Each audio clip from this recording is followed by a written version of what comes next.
Oyieno mondo wadhie kae kendo. Mungu ameturuhusu tuweze kurejea. Koro miyo kamoro mintie. Popote ulipo. Ng'ama wuoyo en Bishop Dr. Michael Orieny. Anayezungumza ni Askofu Michael Orieny. Daktari Askofu Michael Orieny. Wae kanisa mar New Testament Holiness Church. Toka kwa kanisa la New Testament Holiness Church. Wayudore e dala mar Ndhewa. Upo pale mjini Ndhewa. To riwruok mokelowa Radio Rameny Bali muungano ambao umetuleta hapa kwenye radio en Assemblies of the Lord Jesus Christ Kenya. Ni Assemblies of the Lord Jesus Christ Kenya. Kanyakla mag jomoyie ni Yesu Kristo en Ruoth e Kenya ka. Ambao ni muungano wa waaminio ya kwamba Yesu Kristo ni Bwana humo nchini Kenya. Wan gi kar tiegruok mar muma. Nao chuo cha Biblia. Ndo wapuonjo okenge mopogore opogore. Napeana mafundisho katika ama masomo katika hatua mbalimbali. Okang' mokwongo iluongo ni Certificate in Discipleship. Natoa somo katika kiwango cha certificate katika wanafunzi. Kata wadende ni BTL, yani Basic Training for Life, ondamo mokwongo. Au kiwango cha somo la BTL. Agombo mondo miya kelni ni kata kapok warwaki somo mar ondamo mokwongo no, boke mar ondamo mokwongo no, wan gi manono miluongo ni wuothe muma e yo machuok. Ningependa nikujulisha kwamba hata kama haujaingia katika somo kwa kiwango hiyo cha kwanza, basi ningependa nikueleze kuna somo ambalo tunapeana bure bila malipo. Wuothe ni ondamo mar 26 katika hatua 26 kwa kufundisha wa Biblia. Wakao lesson mara par miluongo ni Ema wamiyo teko. Bali katika lesoni ya 10 ndio tumekipea kipao mbele ambayo inaongea kuhusu hema. Koro mae momiyo kawuono pod wan mane lesson manyachako nyoro, lesson mar 2. Tunaendelea bado katika lesoni ya 2 niliyoanzia. Kenda bro chake mana kama nyawego nyoro. Ningependa nikaweza kuendelea kutokea mahali tuliachia jana. Ma en achiel kuom oboke mar discipleship miluongo ni BTL, Basic Training for Life. Hii ni somo ambayo ni katika kiwango cha kwanza cha certificate. Koro kidwaro boke to nitiere lesson mokapar manyaka ikalie kendi. Na hivyo basi ukisoma ili kupata cheti lazima kuna masomo au lesoni ambayo lazima upitie. Kendi. Wewe binafsi. An japuonj awuotho kodi e muma kidienje kata lesson 26 nono. Bali mimi mwalimu nitaweza kwenda na wewe katika lesoni ama masomo 26 katika Biblia. Koro lesson 26 manusoni gin topic thoro weche mawuoye kodi. Kumaanisha ni mambo makuu ambayo tutasema nawe. Kwa kanyo pia hapo twadonjo oboke machielo miluongo ni Basic Bible Knowledge.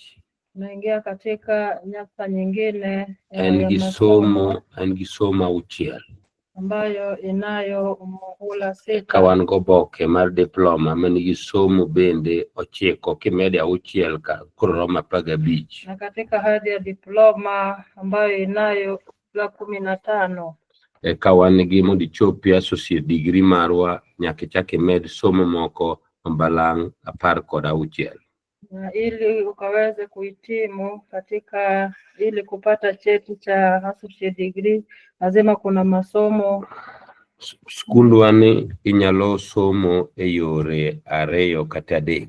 Katika chuo chetu tunaweza kusoma kwa njia mbalimbali 2 au 3. Koro mokwongo en mineno wapuonjore radio kane. Ya kwanza ni kupitia mafundisho hapa kwenye redio. Iluongo ni live, en gima japuonje mapuonji kama intiere. Yani ni ile mafundisho moja kwa moja kutoka kwa mwalimu. Asto wan gi somo moro mar mbui, inyalo bedo gi simbi kanyo tiyudo go somo wagete yo mayot kanyo. Na ya pili ni kusoma kutoka kwa mtandao, unaweza kutumia simu yako ili kufanya masomo yako. To gi mar adek en ni iluongo ni correspondent, iyudo ka gik misomo ma in ema igaramika, in ema ichulo kalatese go to kompyuta golo ni kori soma kata gangolo. Ya tatu ni kwamba unaweza kutoa nakala ya masomo hayo ili na ukajisomee mwenyewe. Koro mano ema wantiere godo. Basi hayo ndio viwango ambavyo unaweza kufanya masomo yako. Koro nyathi Nyasaye mage yore ma watimo godo tiegruok. Na hizo ndizo njia ambazo tunafanya nayo mafundisho. Koro miyo yore go mage yore kende, twageno ni Nyasaye biro tayowa kodi yo miyiero. Tunatumainia kwamba Mungu atatuelekeza na kutongoza kwa njia yoyote ile utakayochagua. Koro manono ni we pod adhi mbele, nyoa wuoyo kuom Sabato. Jana niliweza kuongea kuhusu Sabato. Nawacho ni Nyasaye nogwedhe kendo walo odiochieng' mar abiriyo mar chwech. Nikasema kwamba Mungu akaweza kuitenga na hata kuibariki siku ya 7 ya uumbaji. Nyanyisi odiochieng' manyoro ni Nyasaye nochwecho to odiochieng' mar abiriyo noyweyo. Ndio kwamba Mungu alifanya uumbaji wake, lakini kwa siku ya 7 akapumzika. Noyweyo nikech notieko tich. Aliweza kupumzika maana alimaliza kazi yake. Odiochieng' mar abiriyo mane Nyasaye otieko godo tich notieki odiochieng' mar abiriyo. Siku ya 7 kazi yote ilikamilika. Nyasaye notieko tich. Mungu akaweza kukamilisha kazi. Koro noyweyo. Na hivyo basi akapata kupumzika. Odiochieng' mar abiriyo kwa siku ya 7 noyweyo kuom tije manosebedo kotimo. Akapumzika kutokana na kazi zote alizokuwa akifanya. Nyasaye nogwedho odiochieng' mar abiriyo. Naye akaibariki hiyo siku ya 7. Asto wale. Na akaweza kuitenga. Nikech odiochieng'no, maana katika hiyo siku ne oyweyo. Aliweza kupumzika kwa kumtije ne duto manosebedo kotimo na kazi zake zote alizofanya. Koro odiochieng' mar abiriyo na nyisi mar chwech. Niliwaeleza kwamba kwa hiyo siku ya 7 ya uumbaji en tipo, ilikuwa ni kivuli, en picha, ilikuwa ni picha mar gima biro mbele, ya kitu ambacho kingekuja hapo baadaye. Nyasaye mane momiyo kata kumoro mintie, ndiposa mwana wa Mungu popote ulipo. Nas nyocha somo ni Jokorintho mokwongo. Tuliweza kusoma Wakorintho wa kwanza. Jokorintho mokwongo sura 10. Wakorintho wa kwanza sura ya 10. Matenda 11. Mstari wake wa 11. Biblos wacho. Andiko linasema. Gigo duto notimore negi kaka ranyisi. Na kwamba basi mambo yote yaliweza kuwapata wao kwa jinsi ya mifano. Kendo ne ondikgi ni mondo watang' wan mwadake e ndalo ma piny rumieni. Yakaandikwa ili kutuonya sisi tuliofikiliwa na miisho ya zamani.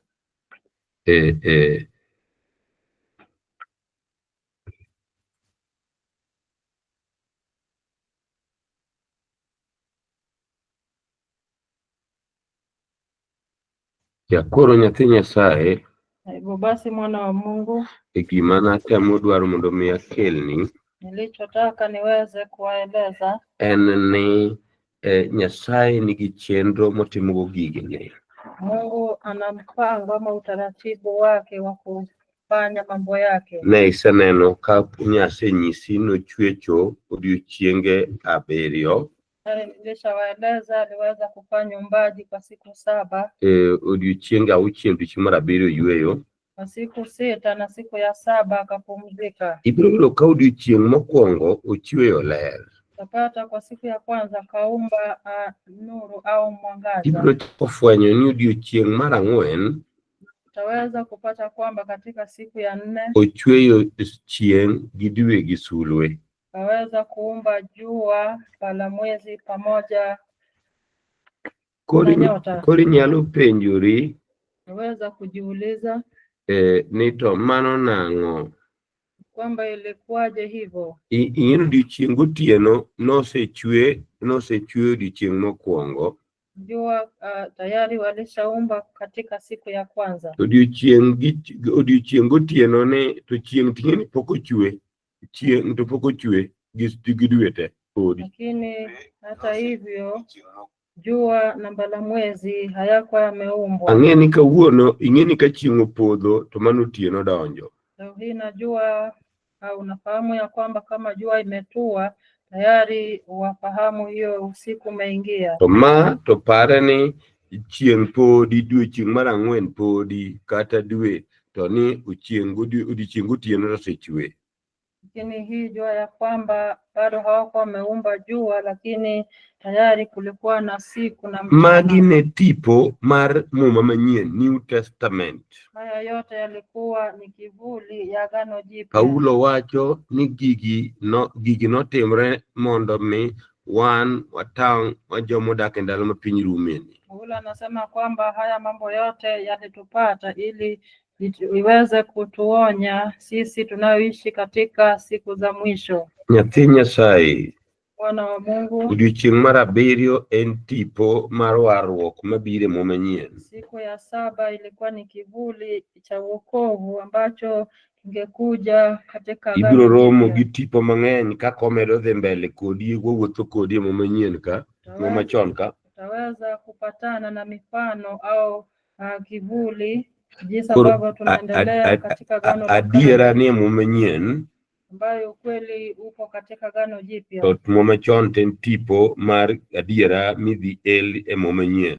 Agano la Kale ilikuwa ni kivuli ambacho kama mfano ambao utaweza kununuliwa katika Agano Jipya. Wakwayo jomodonjo kodeko e mbui kidonjo tiloro mana dhogi to wadhi mbele mondo mi kik ichap bodho kata wuoyo madhi mbele otieno kawuono. Unapojiunga tafadhali ukazime microphone yako. Aneno ka jopuonjre ma live ma wang' neno ni ka to waneno gi mag jombui kendo koro pong'o ot, klas opong' gidiyo radiya. Na wengi wamejiunga katika mtandao. Nyasaye mar gwedhnau. Mbarikiwe na Mungu. Koro ka iwuoyo kuom gimiluongo ni picha kata tipo, unaposema juu ya mfano au kivuli, kendo ni Muma chon en tipo mar adiera manie Muma Manyien. kumaanisha kwamba Agano la Kale ilikuwa ni kivuli cha ukweli ambacho kingefunuliwa katika Agano Jipya. Koro gimoro amora miromo ka Muma chon nigi adieche e Muma Manyien. Na hivyo basi chochote katika Agano la Kale inayo ukweli wake katika Agano Jipya.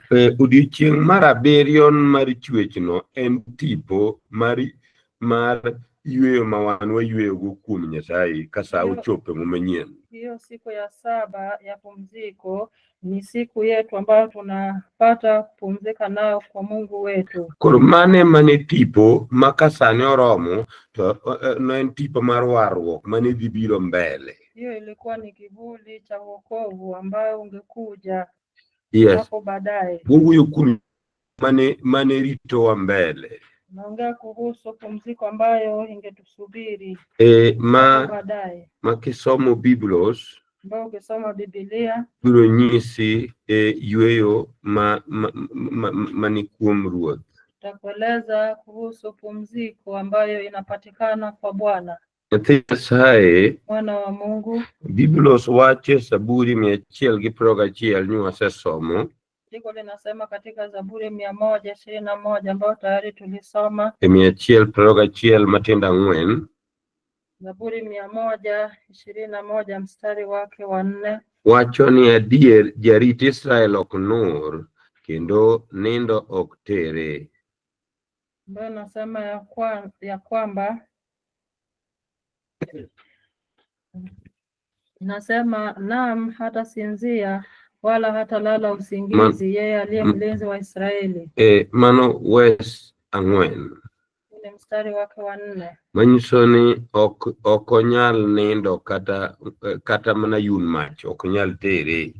kupata hapo kwanza hawezi akasinzia. Koro iwinjo iwacho to ng'ama ok kata nya yweyo ni to koni to be Nyasaye noyweyo. Kine ka gino nyalo bagi mipenji ni to mane pingore olokore kode. Unaweza kuchanganyika ushangae, kwani Biblia inapingana, maana hapa tunapata Nyasaye ni hawezi akasinzia, lakini kwa siku ya saba aliweza kupumzika. Inyalo biro kata ira iro ka samoro saa 8 kama isekao mogo mar odiochieng' iro ka yweyo moro yun mach monyateri iyweyo. Ng'ani yweyo waweza kupata hata baada ya mlo wa mchana, waweza kupatwa na usingizi ukasinzia, ndiposa aseme unapumzika. To kati winjo ka Biblia wacho ni Nyasaye onge samo nyalo kata yun mach okonyal. Koro ipenjori to Biblia inatueleza kwamba Mungu hasinzii wala halali. Mato fulo nade ywe mar Nyasaye ndo chal nade? Hivyo basi pumzika kwa Mungu unafananaje? Ochalo gima ka jomo somo thumgi nitie gik mono puonji ji music ma kogi kamoro tiyweyo. Inafanana na wale waliosoma somo la muziki. Nayo mahali kufikia unapumzika kiasi. Mano kofulo ni jawer ni ool. Pia imaanisha kwamba mwimbaji amechoka. Yantiene mna yor chenro ni mar wer. Bali hiyo ni katika hali na utaratibu ya mwimbaji. Nyasaye no yweyo mar oken mar yun mach tere e giko mar chwech ne. Pumzika sio pumzika ya kulala. Eni Nyasaye no gwedho odiochieng' mar 7 kendo nowale. Bali ni kwamba Mungu alibariki hiyo siku ya 7 na akaitenga. Men tipo manowal ni gima biro timore. Ilikuwa ni kivuli kilichotengwa kwa yale ambayo yatatokea. Eni kata chieng' mineno chwene. Odiochieng' mar 4.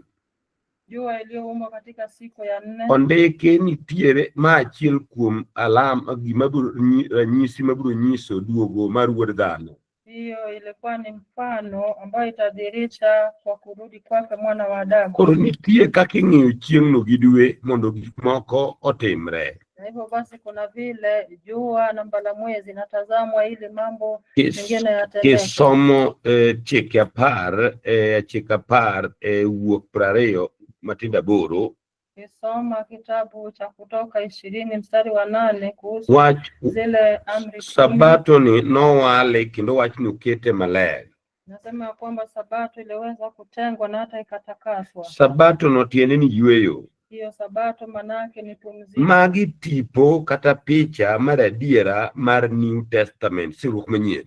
Hii ilikuwa ni mifano kivuli cha Agano Jipya. Yes, main sabato marwa. Ambayo ndio sabato yetu. Nitiere osendho midhi yudo bang' tich matek. Unayotaji utakayopata baada ya kazi. Nyathi Nyasaye kata otieno mwawuoyeni. Mwana wa Mungu hata usiku tunaposema. Adwa ni mondo ifwenye ni Nyasaye ohero nyithinde. Ningependa utambue kwamba Mungu yapenda watoto wake. Kendo en ong'ewa kumoro amora mantie. Naye anatujua na kutujali popote tulipo. Nyasaye kisomo kitabu mar Tich Joote 17.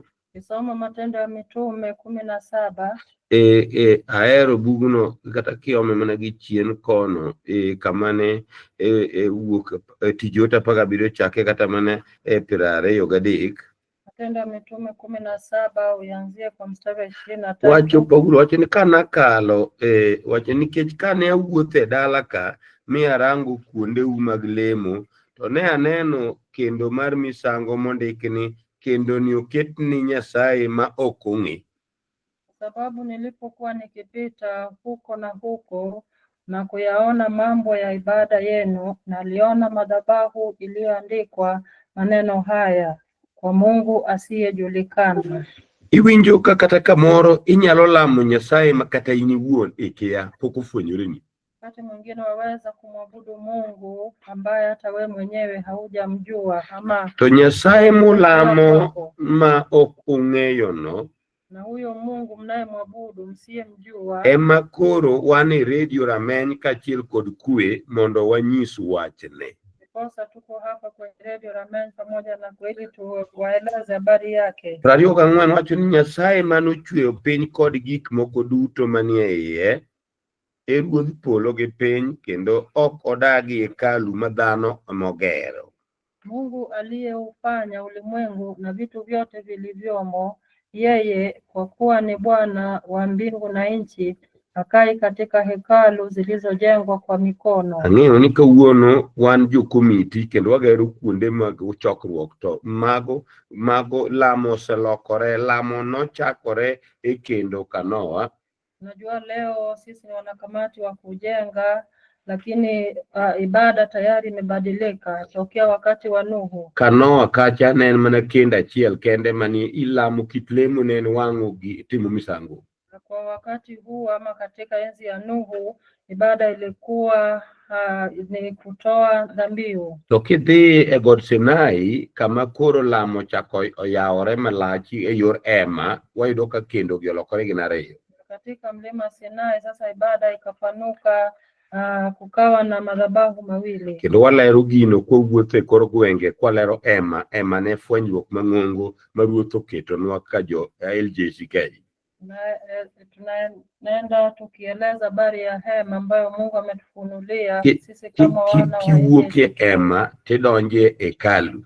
Kutoka kwenye hema utaingia katika hekalu. Hekalu kowuok hekalu kanomuki to jogo tere twech. Baada ya hekalu ilipoweza kuharibiwa, basi wakapelekwa utumwani. Koro ei twech kono jok mane ohero lemo gi nogero gik miluongo ni sinagogi, ota ma ok ochal, ok en rang'iny mar hekalu, en ot moro amora ma ji nya chokore. Kule utumwani waliopenda kuabudu wakajenga masinagogi. Koro mane miyo ka jogi noduogo to nochako gero hekalu kendo. Ndiposa waliporejea wakajenga tena hekalu.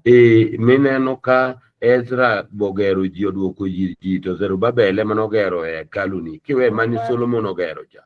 Unapata Ezra akawarejesha watu na Ezra ogero ji to Zerubabel nogero hekalu. Akawarejesha watu na Zerubabel akajenga. Nehemia ang' ogero chiel. Naye Nehemia abiro chopo kanyo ka thuolo yiena. Wacha nitafikia hapo nikipata nafasi. Mane samane ka Yesu fwenyore to wacho ni obiro kethe to obiro bogere kendo bang' ndalo adek. Hiyo ndio wakati Yesu akajitokeza akasema ataiharibu hekalu na kuijenga ne ok owuok kuom hekalu manoger gi dhano, to nowuoyo kuom ringrene ma ibiro tho to ichiwo chier odiechieng' mar adek. Alikuwa anasema kuhusu mwili wake ambayo itakufa na kufufuka kwa siku ya tatu. Koro kawuono manyien wawuoyo hekalu ma en ringrewa ma Nyasaye ma en Roho biro to dak e iye. Leo tunaongea katika Agano Jipya ambayo hekalu ni mwili wetu. Roho Mtakatifu huja ambaye ni Mungu kukanda. West Proga Beach matich yote mwasoma paka biro wacho ni to bende kata obedo ni oyie mondo dhano tine to oonge gima ochando nikech en wuon ochiwo ngima kod gik moko duto ne ji duto. Wala hatumikiwi kwa mikono ya wanadamu kana kwamba anahitaji kitu chochote, kwa maana ndiye anayewapa wote uzima na pumzi na vitu vyote. West Proga uchiel wacho ni nochweyo ng'at achiel miyo gendini duto wuok kuome. En wuon ema noseketo negi ndalo mag loch kod tong' pinje magidakie. Naye alifanya kila taifa la wanadamu kutoka katika mmoja wakae juu ya uso wa nchi yote, akiisha kuwawekea nyakati alizoziamuru tangu zamani na mipaka ya makazi yao. Nyathi Nyasaye kamidake miwinjano kata yor mbui, aneno ka mbui oywayo ji nyaka pinje mopogore opogore. Unaishi hata unaponisikia hivyo yor mbui, hata kwa wale ambao wananipata kutoka kwenye mtandao, winja kuonde gwenge mopogore opogore nyaka gi radio reto nyaka londo wage. Unanisikia kutoka katika maeneo mbalimbali. Aparni ni dhano owuok kuom ng'at achiel. Ningependa nikukumbusha kwamba mwanadamu ametoka kwa mtu mmoja. Nochweyo ng'at achiel mi omiyo gendini duto owuok kuome. Aliumba mtu mmoja na mataifa yote yakatoka kwake. En owuon ema noseketo ni kod an ndalo mag loch kod tong' pinje ma wadakie. Yeye mwenyewe ndiye aliweza kutuwekea wewe pamoja na mimi mipaka ya makazi yetu. Kumidakeno kata nidhi mamanyu tich e piny Mombasa kata Uganda, kamidake kamineno kata lo ijadakeno. Popote ambapo umeishi, Nyathi Nyasaye kamidakieno, Nyasaye nochano chon moketo ni tong' kanyo gi kieuno. Mungu tayari alishaji akaweka mipaka hiyo. Warwako jodeko, Nyasaye mar gweth nau, enani gik mokabaywe mang'eny. Gima temo wacho ni kata kidonjo mana kideko, ninachokueleza hata ukiwa umechelewa hivyo, ni Nyasaye noketi kamidake katidak mayoda panga. Kwamba Mungu alikuweka hapo unakoishi hata kama ni nyumba. Notimo kamano kukelo no tung pinje mwadake, notimo kamano mondo ji omanye. Ili wamtafute Mungu, ingawa ni kwa kupapasa. Eka dipo ka giyude, to chutho ok en mabor gi ng'ato ka ng'ato kuomwa.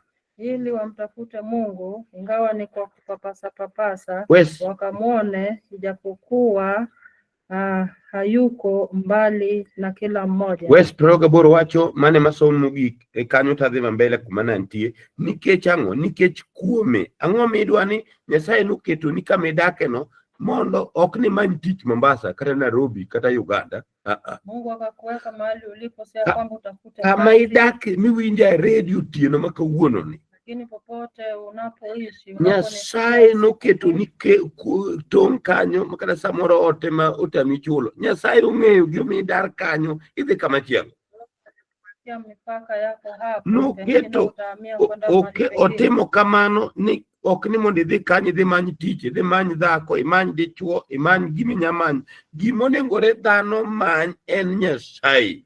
Sio ya kwamba alikuweka hiyo sehemu ili kupata vitu zingine, bali to mondo ji omanye eka dipo ka giyudo Nyasaye. Bali watu wamtafute ndipo sawa. Nyathi Nyasaye kimanyo Nyasaye miyude. Kumtafuta Mungu na kumpata. Ndiko wache West Peroga boro nikech kuom Nyasaye no ema wadakie. Katika mstari wa 8 unasema kwa maana ndani yake yeye tunaishi. Kume nema wadakie. Ndani yake Yohana deka paga uchiel wacho nikech Nyasaye nohero piny ahinya kama. Yohana 3:16 omiyo nochiwo wuode mamiderma. Toa mwanao wa pekee. Wuoyi ni nitie gimo nochiwe nikech Bwana kuna sababu alisema kama Nyasaye odakie ema dhako gi dichuo nyalo yie. Maana katika yeye ama ndani yake ndio Mungu anaishi. Nyasaye Jokolosai 2 matinda auchiko wacho ni Nyasaye gi kit duto nie iwuowi. Kolosai 2:9 anasema kwamba Mungu na ukamilifu wake wote unakaa ndani ya mwana. Onge yo ma inyabedo go nyathi Nyasaye ka ok ine iwuowi. Hakuna jinsi utakavyo kuwa mwana wa Mungu kama hauko ndani ya mwana. Nyaka elni Nyasaye e iwuowi. Lazima kunuliwe Mungu ndani ya mwana. Kadagi puonj machielo mawacho ni wuowi ne koni to wuoro ne kocha. Onge muma. Kendo inyalo puonje mondo duokie lamo nyiseche 2 3 kata 3 ma ji kawuono lamo oko ka. Waweza kutolewa fundisho hilo ili ukarejeshwe katika kuabudu Mungu. Manyiso ni mae momiyo Jorumi 1:1 Paulo kono Jorumi ni wiyo ok nyal kuot gi injili kata wach maber miyalo kuom wuowi. Maana Paulo anaeleza Warumi katika Warumi 1:16 aweza akaionea haya kwa teko Nyasaye. Hallelujah. Teko Nyasaye makoro reso ng'ato numuyie. Nguvu za Mungu iletayo wokovu kwa yeyote amini. Nikech kuom Kristo kanye mwadaki. Ndani yake Kristo hapo ndipo tunaishi. Kendo mane sabato kende mawawuothie.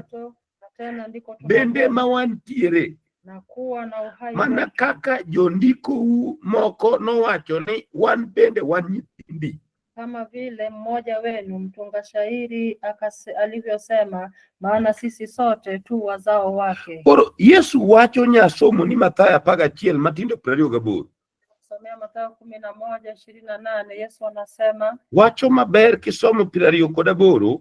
Kisoma hiyo mstari wa 28 na Ira unduto mujony kendo mugangoru mapek mondo mi uyweyo.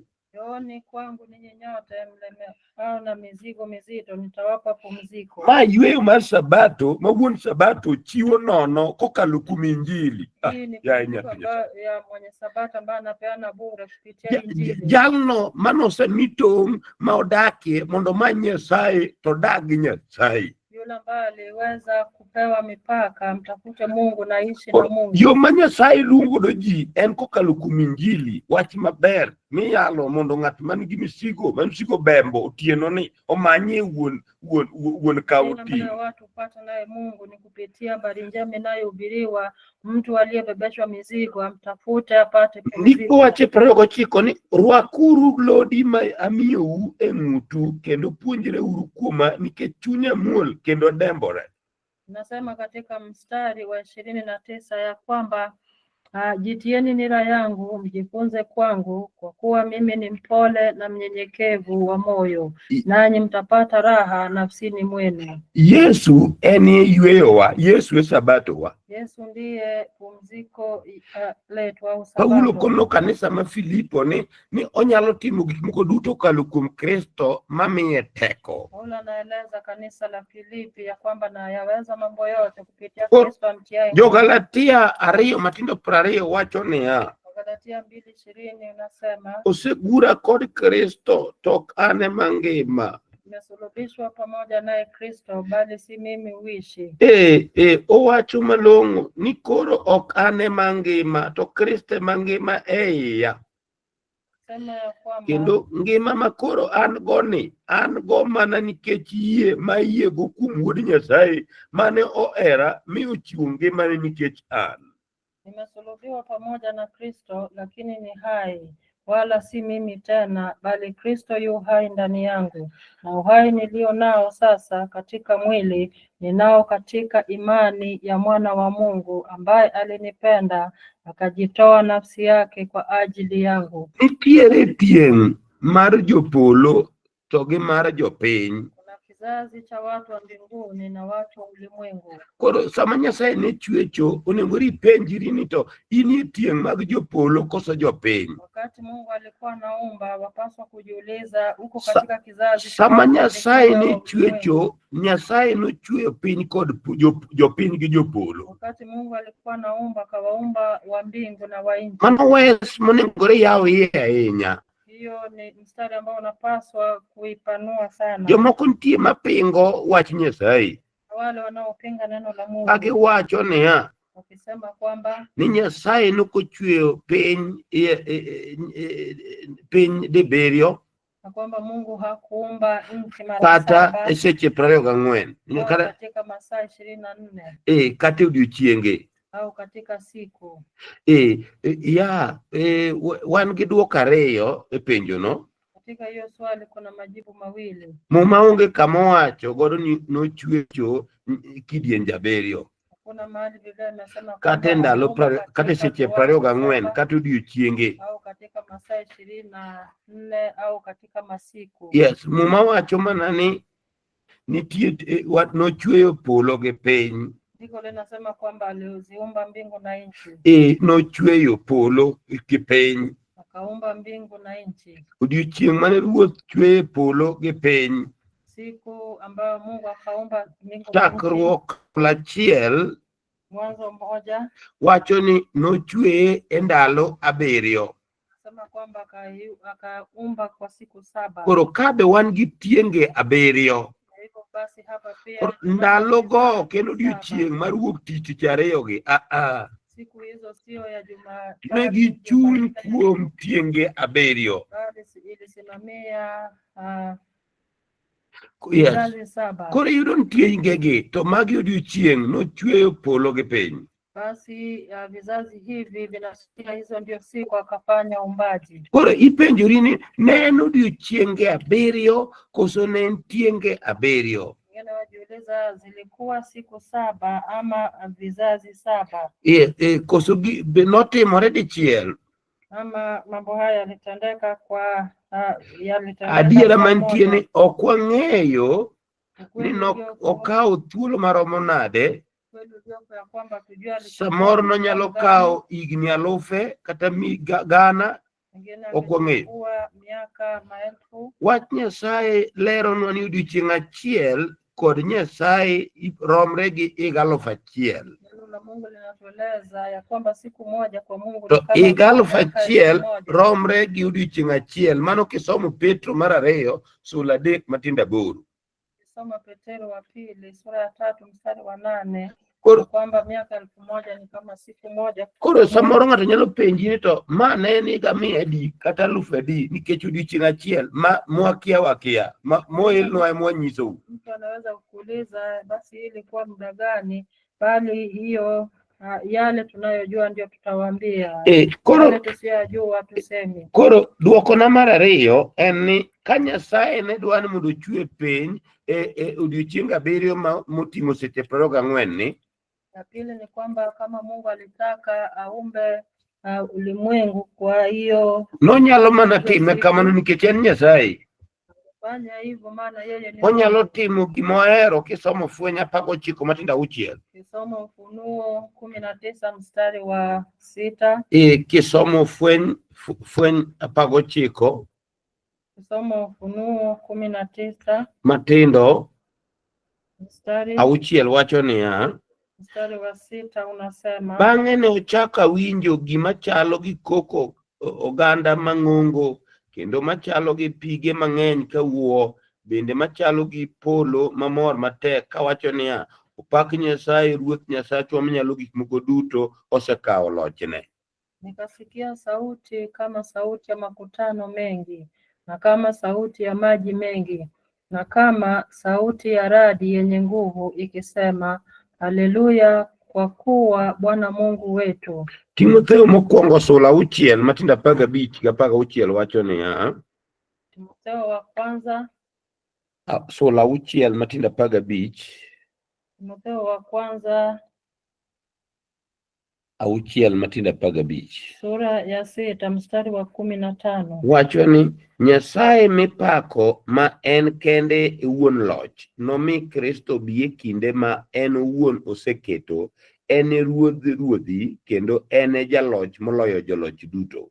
Kwako yeye kwa majira yake atakudhihirisha, yeye aliyehimidiwa, mwenye uweza peke yake, mfalme wa wafalme na Bwana wa mabwana. En kende ma ok otho kendo odak e ler ma dhano ok nyal chopie. Onge dhano mosenene kata manyalo nene. Pak gi loch ma nyaka chieng' obedne. Amen.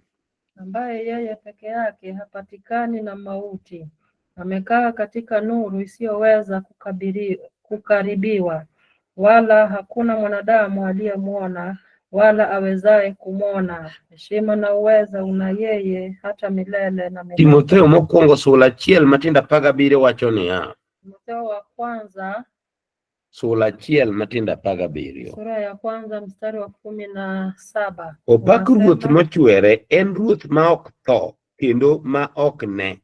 En e Nyasaye kende, duong' obedne manyaka chieng'. Amen.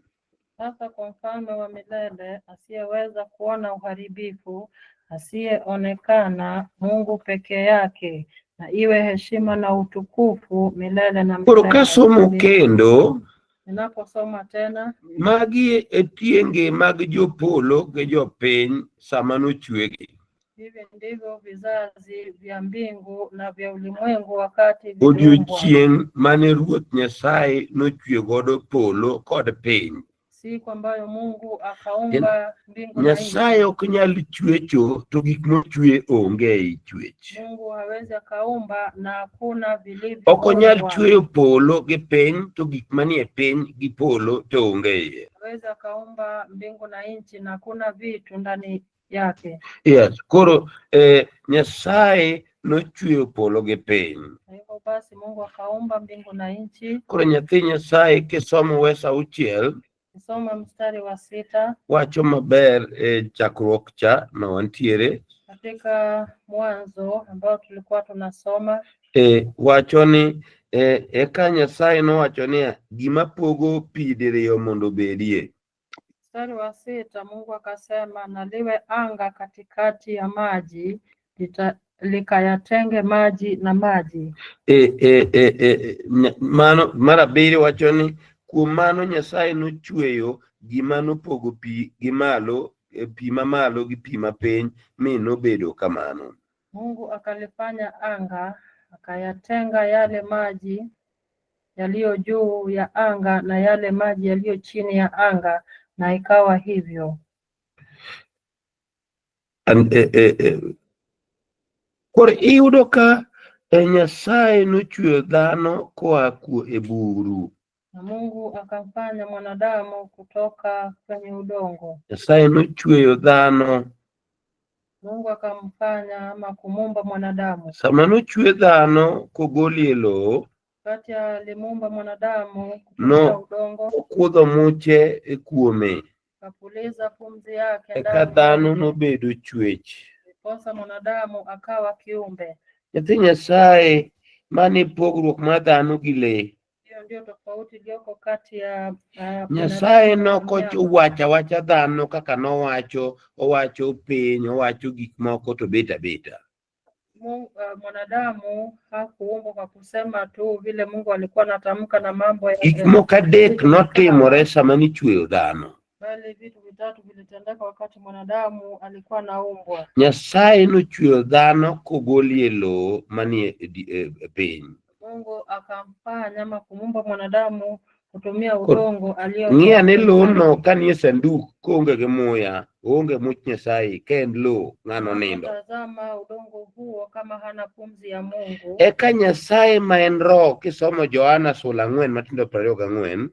Yohana 4:24 ambayo Mungu aliye roho. Nyasaye ma en roho, Mungu aliye roho noyweyo muche ma roho ei lobni mochweni. Kapuliza pumzi yake ndani ya Koro muya ma en roho kimedo gi lowo, buru manochwene machala maonge ngimani. Ukiongeza na roho ndani ya udongo huu ambayo ilikuwa tu ni kama jivu. Kisomo Thessalonika mokwongo sura 5 matindo 23.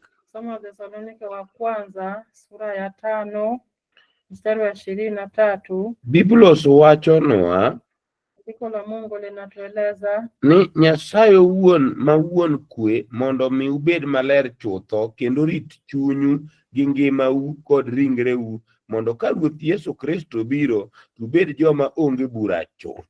Mungu wa amani mwenyewe awatakase kabisa, nanyi nafsi zenu na roho zenu na miili yenu mhifadhiwe muwe kamili bila lawama wakati wa kuja kwa Bwana wetu Yesu Kristo. Iwinjo kiwuoyo kuom ngima kod ringre achiel kod chuny. Hapa tunaelezwa kuhusu nafsi, roho pamoja na mwili. Koro wan gi chuny to gi ringruok to gi ngima.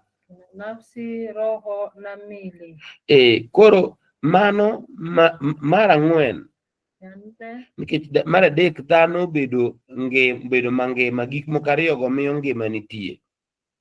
Yani mwanadamu akawa hai. Koro hivyo vikamfanya mwanadamu akawa hai. Iketo ringruok, ukiweka mwili, wang'eyo piny mane oketie muya. Basi tunajua ulimwengu au ardhi uliowekewa pumzi. Wamule mano korka ringruok, yani nyalo mule, nyalo ng'weyo gimoro. Kimwili unaweza kunusa kitu, unaweza kuguza. To ngima kata koro gi dho ngere wacho soul. Lakini nafsi en piny moluorowa. Ulimwengu uliotuzingira. Wan gi piny mwanyalo mulo, wanyalo yweyo muya, to gi naweza yani kupumua. Ringruok en minya mul kimoro, minyalo umino, mano ringruok. Mwili unaweza kunusa kitu. Mane yo kende mwanyang'e godo piny. Hiyo ndio njia ambayo tunaweza wanyalo winje, wanyalo mule, wanyalo bile, kata wanyalo ng'weye.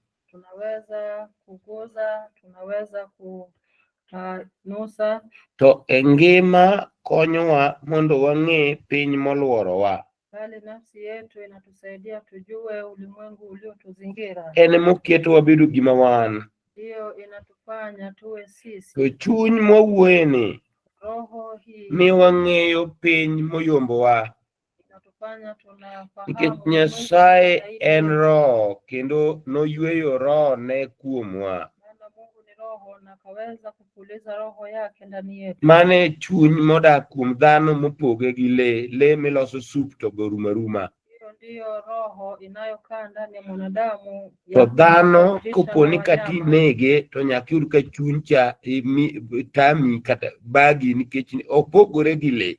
Damu hata kiuawa basi ni tofauti na mane yo kende minyang'ego Nyasaye to gi piny mani malowa. Iwinjo ka ngima wang'ego piny moluorowa. Tunapata kwamba nafsi yetu inatusaidia tunajua ulimwengu. Ringrewa twang'ego dolo mane waaye piny mani piny ka.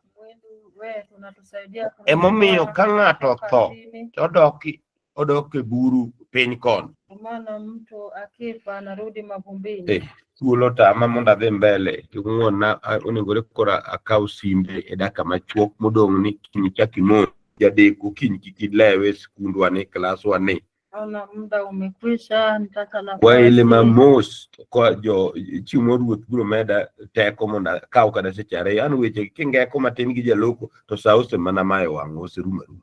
Koro miyo ka in oko kanyo igombo mondo miriwri kodwa chenro ni. Hapo watamani kujiunga. Yesu emowacho ni wadhi lok jopuonjre ne. Yesu ndiye akasema tuwafanye watu wapuonjore pile ka pile e nyakalondo mar kwe kachiel kod rameny. Tunajifunza kila siku kwa kidariwori kodwa tioro mana nyingi kama itendiko mana ni member. Ukitaka kujiunga nasi utatuma tu ujumbe kwa jina lako. Imbi nyalo go sime mondo mana dakika mara achiel moro manyiso ni an ng'ane awinju koa kama chalo kama tadwa nabed kata member kata mondo lamna. Namba na unaweza kupiga simu. Namba na en 07 3 6 2 7 5 3 2 2 kata mar Safaricom en 07 2 6 8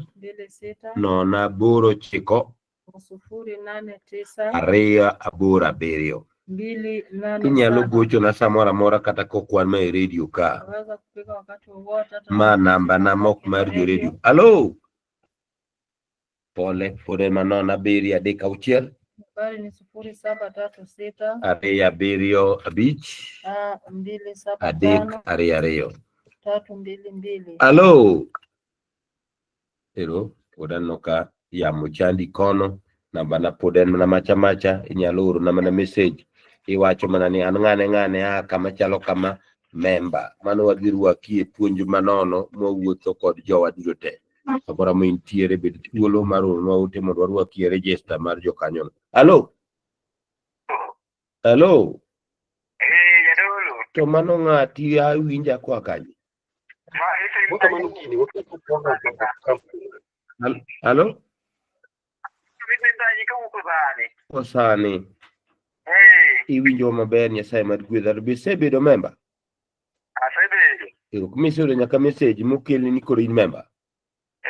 Nyasaye mad gwedhna ikoro gimodong' ni koro onego be ni koro wachako juma ma koro wachako ni koro wadwani mondo warwaku lesson koro waoro ni japuonj ni wakoni koro ng'ani dhina osani wadhi juma nyien koro waoro jopuonj biro kanyo.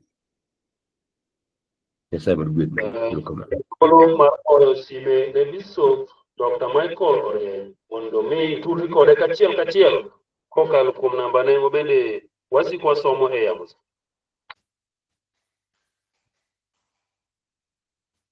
Kamano. Hello. Hello. Amen.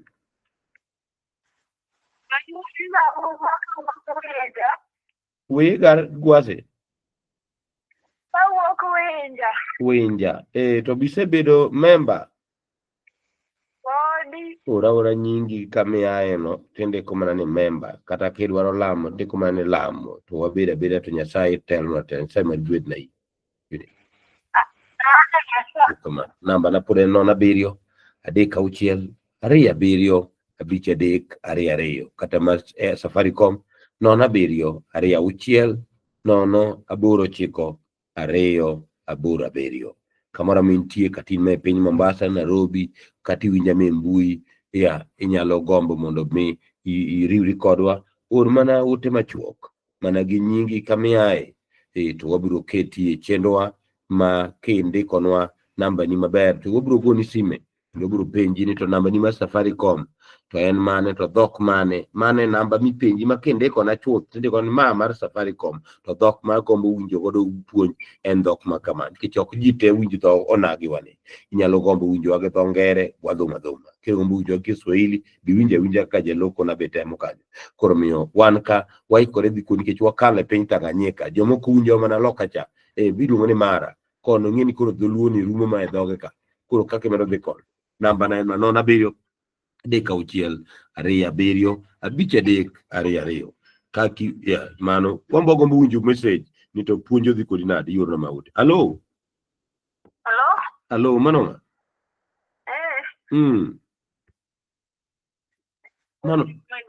mano nga pod ayudo ka tan bed gi ikruok mondo sa thin igo sime tiwuoyo piyo tiwach mana ng'ane kama chalo kama samoro idwaro lamo tindiko aneno ka sime ya Nairobi ka Isaka aneno ka Hello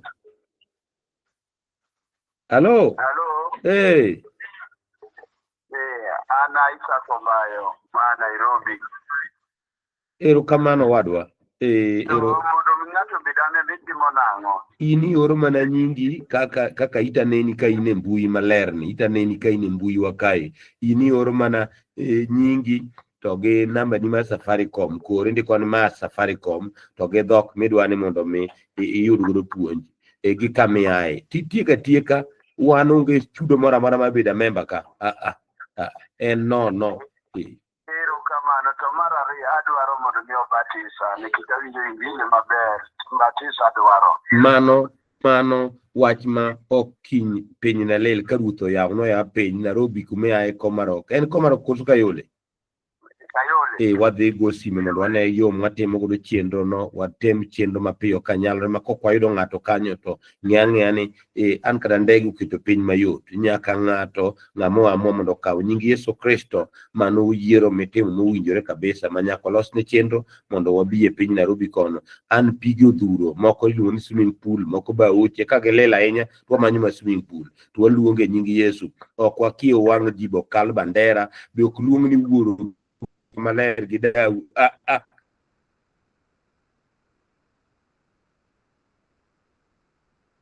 ok nying wuoro gi wuoro manyiso ni ok wuoro nying koro nyakwa en nying no kaka Mathayo 1:21 wacho ni malaika kono Mariam ni chak nyathino wuowi no chake ni Yesu. Koro samwa dhi batisi ok ochak wanwa ni wuowi wang'e nying wuoro Yesu no wan wadhi nyumi kwa luongo nying Yesu nikech nying Yesu ni emirwake kananga Jo-Galatia 3:7 mano wach ma apano rie. Erokamano mosna madam. Erokamano. Thank you. Mano wach sa maneno kama wang'a yawa sa Isaac ni sama igwedne. Erokamano. Hello.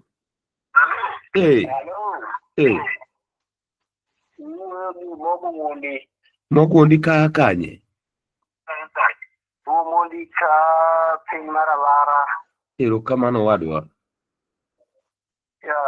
Iwinjo wach nade? Wach no wara. Erokamano koro in gona udama message mar member to kidwaro batiso ko wadwa no tindiko mana ni P to P waloso chenro to waoro ma ng'ato kata gi private ka piko tamore wadwaro mondo walos chenro kata je tipe mabocha en no korito ni chieng' chakruok dwe mar 4 ka dwe mar 12 mane wang'a yo kama ne pi ogudore ne kama no nyume ya nyathi Nyasaye miyo aonge wach dot wayaw ni kata dwaro malamo indiko mana ni lamo kidwaro pi batiso pi kidwaro roho to iyudo ka ndiko wacho ni joote ne biro ne lamo mar mondo ng'ato yude roho ne ji a Jerusalem arwak yuadwa gona masime orna mana ote kwa wuok yamo ka. Erokamano. Asemel gwedha awuotho kodi mos e biblos ko awa George Maina jo amano deko ka komeda ka dakika moko no ka direct mani kanye momako wistaring ko wena ta mamedo matindo ko gituo na dakika chiel mudong to ba atiko mage gelamo to tiga tika no ka jora men Asemel gwedha na ano ka jogi koro ya jogi koro wacho ni koro gidagu gi jadolo. Alo